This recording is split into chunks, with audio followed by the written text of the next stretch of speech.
मैं यहाँ पर उपस्थित हूँ बाबा साहब का जन्मदिन मनाने के लिए। और मैं बाबा साहब और आप सभी तमाम लोगों का सम्मान करते हुए मैं अपनी बात सभा में और बाबा साहब के जन्मदिन के उपलक्ष्य में रखता हूँ। आप लोग जानते हैं कि आज 14 अप्रैल को बाबा साहब का जन्मदिन मनाया जाता है और इसी के उपलक्ष्य में हम लोग सभी यहाँ पे मौजूद हैं। बाबा साहब यह एक ऐसी ताकत है जिसको हिलाने के लिए न जाने कितनी हस्तियाँ इनके पीछे पड़ी थी।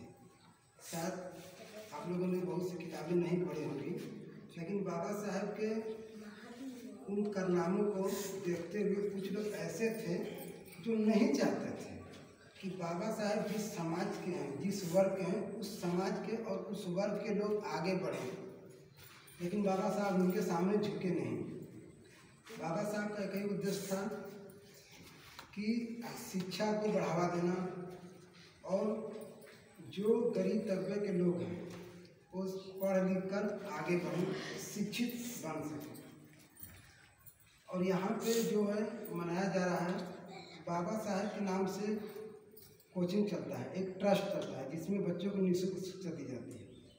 और नाम उसका यहाँ देख रहे हैं आप लोग, बोधिसत्व बाबा साहब भीमराव अम्बेडकर ट्रस्ट। जरा सोचिए आप लोग, बाबा साहब के अलावा बहुत सारे ऐसे लोग हैं जो कि बाबा साहब से भी अधिक चर्चित हैं, लेकिन वो कुछ उच्च जाति के थे कि बाबा साहब निम्न जाति के। बाबा साहब के नाम पर क्यों ट्रस्ट पड़ा? क्योंकि बाबा साहब जानते थे कि शिक्षा को देखते हुए बाबा साहब का नाम पर यह ट्रस्ट रखा गया है और इसीलिए उन्हीं के उपलक्ष्य में, उन्हीं की याद में यह शिक्षा निःशुल्क दी जाती है। तो मैं चाहूँगा कि आप सभी लोग अपने बच्चों को पढ़ाइए। कभी कभी आप लोगों ने एक छोटी सी घटना सुनी होगी, एक रिक्शा चलाने वाले का बेटा IAS बन गया। IAS जानते क्या होता है? और एक जिला, एक जैसे मैंने बनारस जिला है तो उस जिला का क्या होता है? DM होता है। DM साहब आ गए, DM साहब आ गए, उनके आगे पीछे 20-25 गाड़ियाँ चलेंगी और फिर पुलिस वाले उनके पीछे लगते रहे।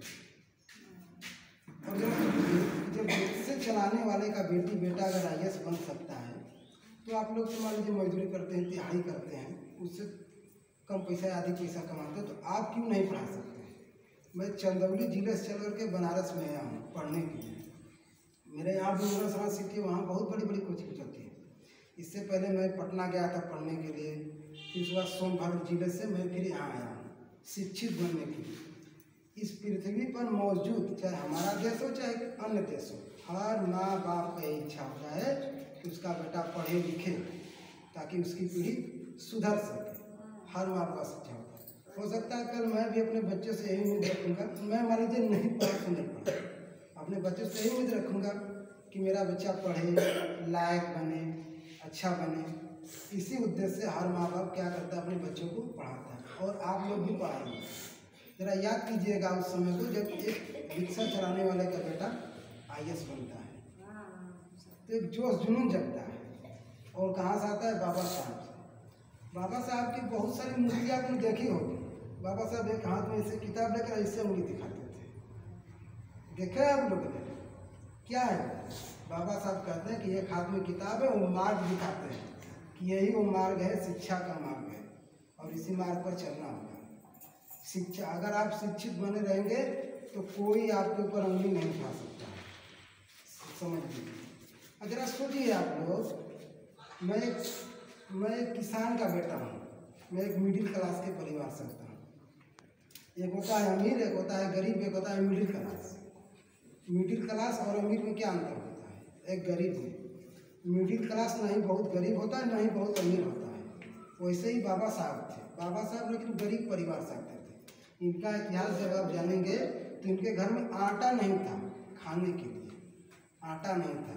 इनके एक भाई भी थे, वो अपने इनकी बीवी का, इनके बच्चों का परिवार चलाते चलाते तंग आ जाते थे, तो बाबा साहब से झगड़ते थे कि मुझसे अभी नहीं होगा। लेकिन बाबा साहब लंदन में जाकर पढ़ते थे और उस समय पढ़ना एक गरीबी में।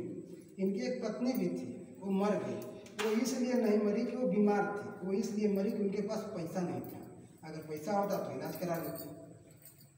और उनके बच्चे भी थे, तो 2-3 बच्चे थे, वो भी मर गए बीमारी के कारण से। जरा सोचिए कि देश के लिए आज इस भारत में, मैं तो कह रहा हूँ, इस भारत देश में कौन ऐसा माता पिता मौजूद है जो अपने भारत देश के लिए अपने बेटी बेटा का बलिदान दे देगा? कोई है यहाँ पे? शायद मेरे पिता भी नहीं करेंगे, कहेंगे कि जाने तो मर रहा है, मरने दो, हमारा बच्चा सुरक्षित है। बाबा साहब नहीं सोचे, इनका बेटी बेटा मर गया सब, इनकी पत्नी भी मर गई, बीमार थी। बाबा साहब लंदन पढ़ाई, वो चाहते तो अपनी पत्नी के लिए लंदन की पढ़ाई छोड़ कर उनके साथ आ सकते थे, लेकिन नहीं आए। जरा हाँ, इसीलिए इनको पूजा जाता है। बाबा साहब का जब जन्म हुआ था तो इनके साथ तो और तो हस्तियाँ जन्म ली थी, लेकिन इन्हें क्यों पूजा जाता है? इसी शिक्षा के लिए पूजा जाता है। और शिक्षित बनिए, उनको पढ़ाइए, और आप इस ट्रस्ट में बच्चों को भेजिए और पढ़ाइए। और मैं इस यहाँ मौजूद, मैं इस ट्रस्ट का एक अध्यापक के रूप में हूँ इस ट्रस्ट में। इसी सब बातों के देखते हुए मैं अपनी बात को विराम देता हूँ और अपने बच्चों को शिक्षित बनाइए। आप लोग आए, बहुत बहुत धन्यवाद।